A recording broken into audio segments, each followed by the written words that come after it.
السلام علیکم ورحمۃ اللہ وبرکاتہ۔ میرے عزیزوں، سندوں کو جمع کرنا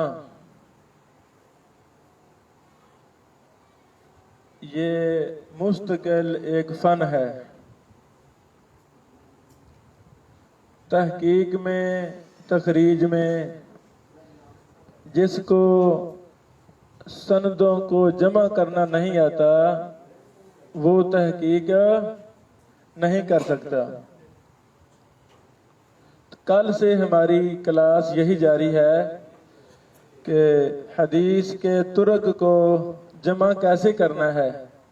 میں نے ہوم ورک دیا، میرے بیٹوں نے بڑی محنت سے کیا، اللہ تعالیٰ کو جزائے خیر دے۔ تو اب میں سنن ابی داود کی 1 نمبر حدیث کی سندوں کو عملی طور پر آپ کے سامنے جمع کرنا چاہتا ہوں، تاکہ آپ بھائیوں کو طریقہ آ سکے کہ حدیث، ایک ہی حدیث کی جتنی بھی سندیں ہیں سب کو جمع کرنا ہے۔ تو طریقہ کیا ہے؟ اس کے مختلف طریقے ہیں، اس کے مختلف طریقے ہیں جمع کرنے کے۔ میں پہلے آپ کو ایک سمجھاتا ہوں، اس پر ہم مشق کریں گے، میں آپ کو کام دوں گا، آپ اسی طرح کے نقشے بنائیں گے۔ اگلے دن دوسرا طریقہ، پھر تیسرا طریقہ، اسی طرح یہ سارا ہفتہ ہم نے سندوں کو جمع کرنے پر ہی بحث کرنی ہے۔ سنن ابی داود کی حدیث نمبر 1، توجہ فرمانا۔ امام ابو داود فرماتے ہیں، قال حدثنا عبداللہ بن مسلمۃ بن قانب القانبی قال حدثنا عبد العزیز یعنی ابن محمد عن محمد یعنی ابن عمر عن ابی سلمہ عن المغیرۃ بن شعبہ رضی اللہ تعالی عنہ ان النبی صلی اللہ علیہ وسلم کان اذا ذهب المذهب ابعد۔ یہ ہمارے سامنے حدیث ہے، اس کی سند آپ نے سنی۔ اب یہی حدیث سنن ترمذی کی حدیث نمبر 20 میں ہے۔ سنن ترمذی حدیث نمبر 20۔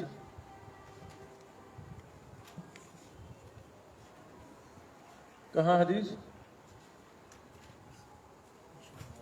جی وہی حدیث ترمذی میں، اس کی سند کچھ اور ہوگی، کچھ وہی ہوگی، کچھ اور ہے۔ دیکھنا، امام ترمذی فرماتے ہیں، قال حدثنا محمد بن بشار قال حدثنا عبد الوهاب الثقفی عن محمد بن عمر عن ابی سلمہ عن المغیرۃ بن شعبہ انه قال كنت مع النبي صلى الله عليه وسلم في سفر فأتى النبي حاجته فأبعد في المذهب۔ واضح؟ اسی طرح دیگر سندیں بھی آپ پڑھیں گے، کہیں نہ کہیں اختلاف، کہیں اتفاق، کہیں سند جمع ہو رہی ہے، لو جی آگے سند ایک ہی ہے۔ تو یہ مسئلہ سمجھنے کے لیے کہ کہاں اختلاف ہے، کہاں اتفاق ہے، کون راوی کس کا تابع بن رہا ہے، یہ بڑا ہی اہم مسئلہ ہے۔ آئیں ابھی میں پریکٹیکل آپ کو دکھانا چاہتا ہوں۔ سارے میرے بیٹے چاروں طرف میرے کھڑے ہو جائیں، کتابیں ہاتھ میں رکھیں گے، چاہے میں بولوں گا مجھے دی جائیں۔ ابو داود کی حدیث نمبر 1، اس کے صحابی ہیں سیدنا مغیرہ بن شعبہ۔ صحابی کا نام کیا ہے؟ سیدنا مغیرہ بن شعبہ۔ یہاں ہم نے اوپر صحابی کا نام لکھنا ہے۔ کس کا نام؟ صحابی کا۔ توجہ کرنا،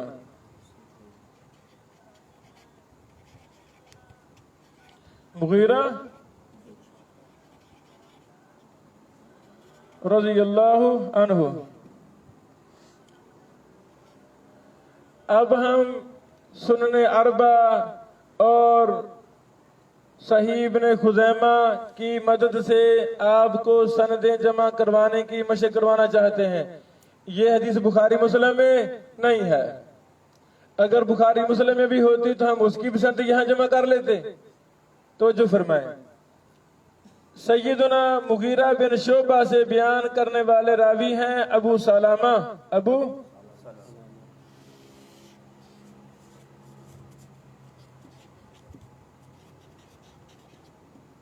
ابو سلمہ.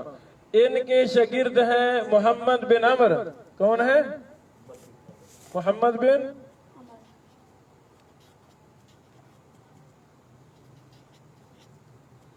ان کے شاگرد ہیں عبد العزیز بن محمد. عبد العزیز بن محمد. ان کے شاگرد ہیں عبداللہ بن مسلمہ. عبداللہ بن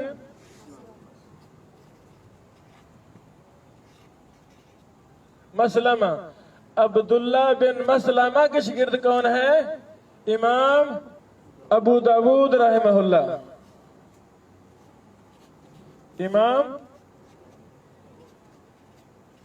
ابو داود. حدیث نمبر 1.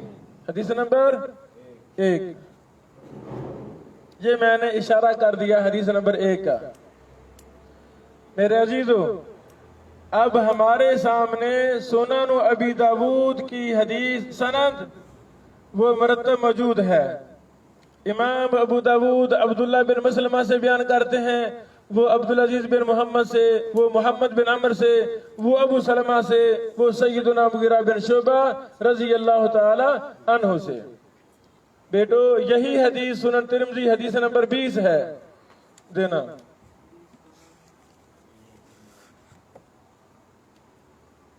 سنن ترمذی حدیث نمبر 20. اللہ اکبر. اس کو بھی ہم نے ایسے ہی لکھنا ہے جیسے ابو داود کی سند کو لکھا ہے. توجہ فرمائیں.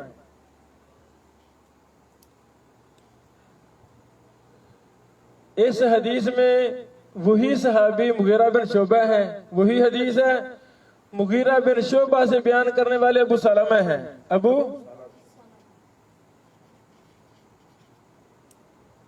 لیں سر.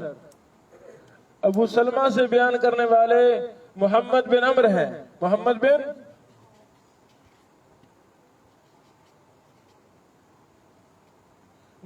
عمر. محمد بن عمر سے بیان کرنے والے عبد الوہاب الثقفی ہیں. عبد الوہاب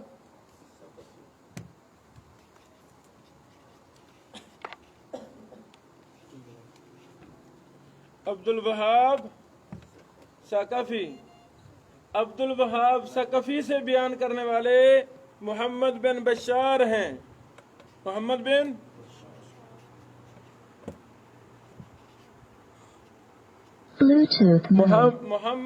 بشار سے بیان کرنے والے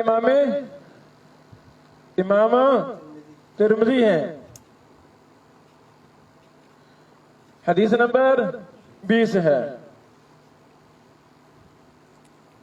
بیٹو پہلے ان دونوں سندوں کا تقابل کرتے ہیں.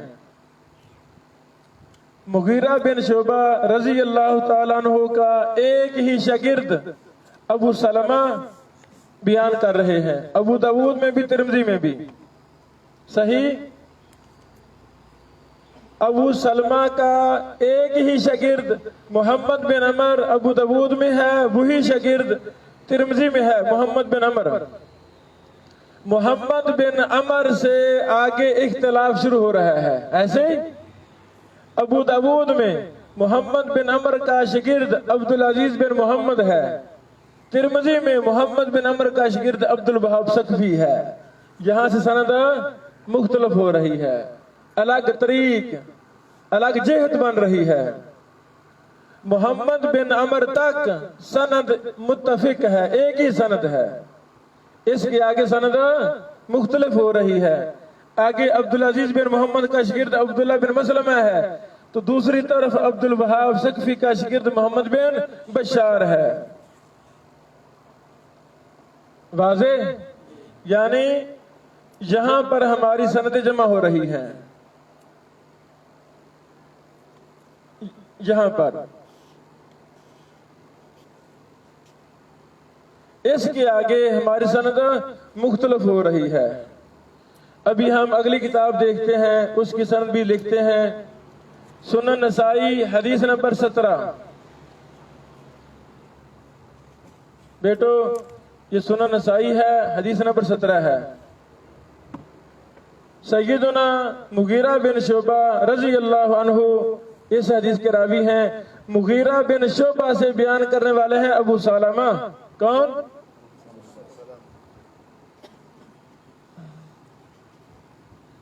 ابو سلمہ۔ ابو سلمہ سے بیان کرنے والے ہیں محمد بن عمر۔ محمد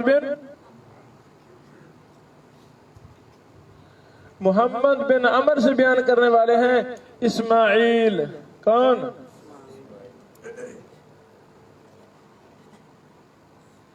توجہ فرمائیں، محمد بن عمر تک سنن نسائی کی سند وہی ہے، آگے سند اور مختلف ہو رہی ہے۔ ہمیں یہاں محمد بن عمر کا تیسرا شاگرد بھی مل گیا۔ ابو داؤد کی سند میں محمد بن عمر کا شاگرد عبدالعزیز بن محمد ہے، ترمذی میں محمد بن عمر کا شاگرد عبدالوہاب ثقفی ہے، اور نسائی میں محمد بن عمر کا شاگرد اسماعیل ہے۔ اسماعیل سے بیان کرنے والے ہیں علی بن حجر۔ علی بن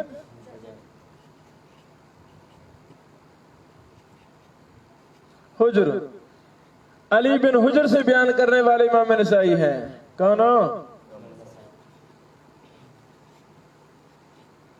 حدیث نمبر 17۔ یہاں یہ زیادہ واضح لگ رہا ہے نا۔ اب ہم اگلی کتاب کھولتے ہیں، یہی حدیث سنن ابن ماجہ میں ہے، حدیث نمبر 331۔ ابن ماجہ حدیث نمبر 331۔ میرے عزیزو، صحابی وہی ہے سیدنا مغیرہ بن شعبہ، حدیث وہی ہے، صحابی وہی ہے۔ مغیرہ بن شعبہ سے بیان کرنے والے ابن ماجہ میں ابو سلمہ ہے۔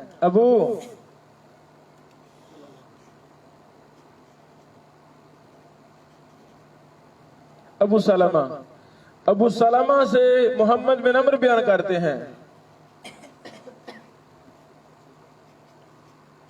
محمد بن عمر دیکھ لیں، تمام کتابوں میں ابو سلمہ ہی آ رہے ہیں، تمام کتابوں میں محمد بن عمر ہی آ رہے ہیں۔ محمد بن عمر کے شاگرد اسماعیل بن علیہ بیان کر رہے ہیں۔ اسماعیل بن ابن علیہ،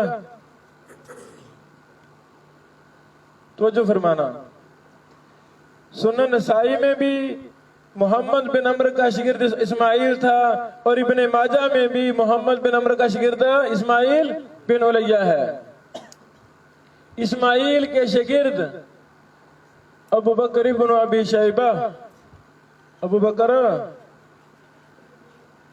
بن ابی شیبہ، اور امام ابن ابی شیبہ مشہور امام، مصنف ابن ابی شیبہ والے یہ وہی ہیں۔ امام ابن ابی شیبہ سے بیان کرنے والے امام ابن ماجہ، حدیث نمبر 331 ہے۔ توجہ فرمائیں، سندوں کو جمع کرنے کا فائدہ، بڑے زیادہ فائدے۔ امام نسائی نے صرف نقل کیا لفظ اسماعیل۔ اب کون اسماعیل ہے؟ اسماعیل تو ہزاروں ہیں۔ تو ابن ماجہ کی سند جب ہم نے دیکھی، واضح ہو گیا کہ اسماعیل ابن علیہ ہے۔ فائدہ ہوا نا، ایک سند میں مجمل نام ہے، دوسری میں مفسر نام آ گیا، تفصیل کے ساتھ نام آ گیا۔ میرے عزیزو، یہی حدیث ابو داؤد والی صحیح ابن خزیمہ میں بھی ہے، حدیث نمبر 50 ابن خزیمہ بھی ہمارے پاس ہے. وہی حدیث سیدنا مغیرہ بن شعبہ ہی راوی ہیں. مغیرہ بن شعبہ سے ابو سلمہ بیان فرما رہے ہیں. ابو سلمہ ان کے شاگرد محمد بن عمر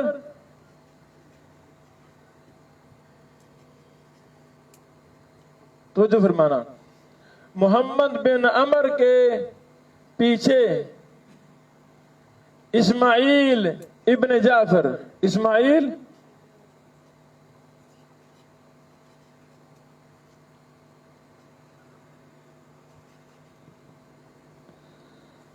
توجہ فرمائیں، ایک سند میں اسماعیل ابن الیہ ہیں، دوسری سند میں اسماعیل ابن جعفر. اسماعیل ابن جعفر سے علی بن حجر بیان کر رہے ہیں. کون؟ علی بن حجر السعدی. علی بن حجر سے ابو بکر بیان کر رہے ہیں. ابو بکر سے ابو طاہر، ابو طاہر سے امام ابن خزیمہ، ابو طاہر سے حدیث نمبر 50. شاباش.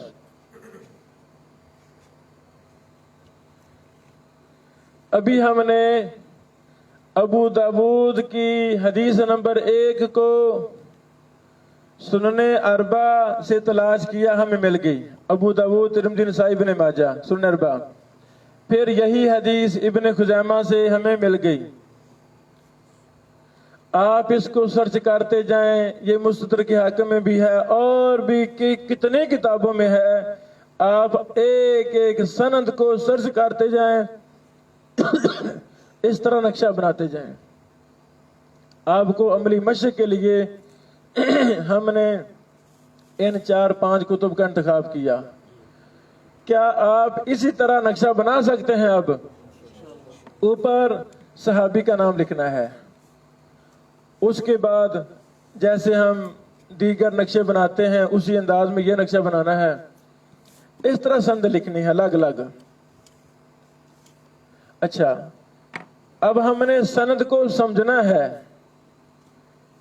مغیرہ بن شعبہ سے تمام کتب میں جو ہم نے 5 سے تلاش کیا، ابو سلمہ ہی راوی ہیں. ابو سلمہ کا شاگرد محمد بن عمر ہی 5 کتابوں میں بیان کر رہا ہے. محمد بن عمر کے ہمیں مختلف شاگرد مل گئے ہیں. عبدالعزیز، عبدالوہاب، اسماعیل ابن الیہ، اسماعیل ابن جعفر. 1 2 3 4 ہمیں راوی مل گئے ہیں. بیٹو اب یہ چاروں ایک دوسرے کی مطابقت کر رہے ہیں. ایسا سمجھ، مطابقت کر رہے ہیں. محمد بن عمر کا شاگرد عبدالعزیز بن محمد اسی کے درجے کا راوی، تو اسی طبقے کا راوی عبدالوہاب بھی محمد بن عمر سے بیان کر رہا ہے. یہ پہلا تابع ہے عبدالعزیز کا. اسماعیل ابن الیہ یہ دوسرا تابع ہے عبدالعزیز کا. اسماعیل ابن جعفر یہ تیسرا تابع ہے عبدالعزیز کا. تو آپ لکھ سکتے ہیں عبدالعزیز کی 3 راویوں نے مطابقت کی ہے.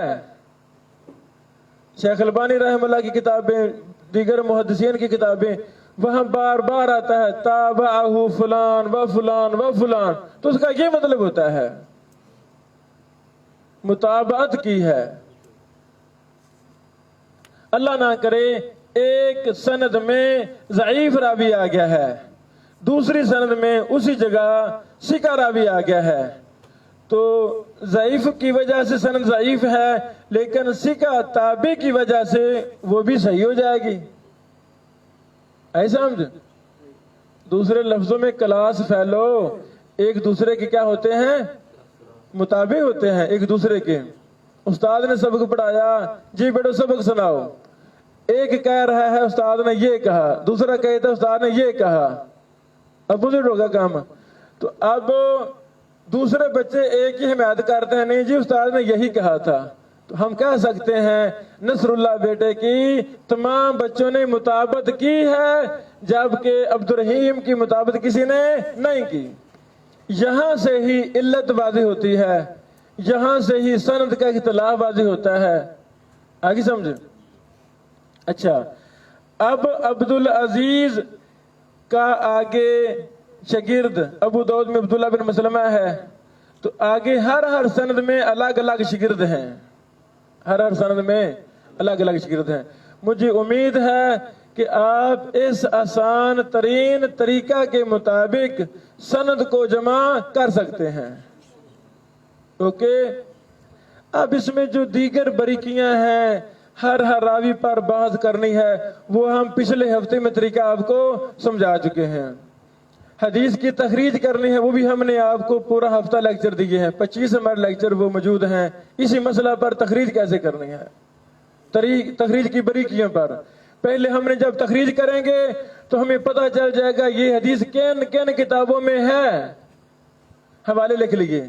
تو جب ہم نے سند اکٹھی کرنی ہے تو اس طریقہ کے ساتھ ون کر کے لکھتے جائیں، پھر دیکھتے جائیں کہ مرکزی راوی. اچھا، اب ان تمام سندوں میں مرکزی راوی ہے محمد بن عمر.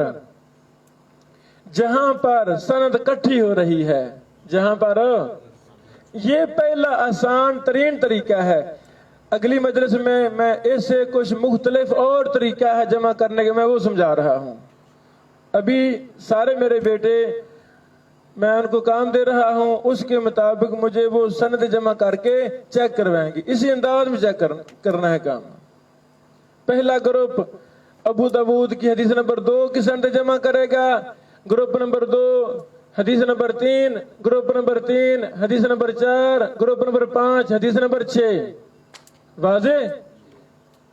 زیادہ نہ صحیح، بس سنن اربع کتب ستہ، صحیح بخاری، صحیح مسلم، سنن اربع کتب ستہ سے اس طرح سندیں جمع کر کے مجھے بھی آپ دکھائیں. مشکل آئے گی، پریشانی آئے گی، میں بیٹھا ہوں، میں انشاءاللہ آپ کو سمجھاؤں گا.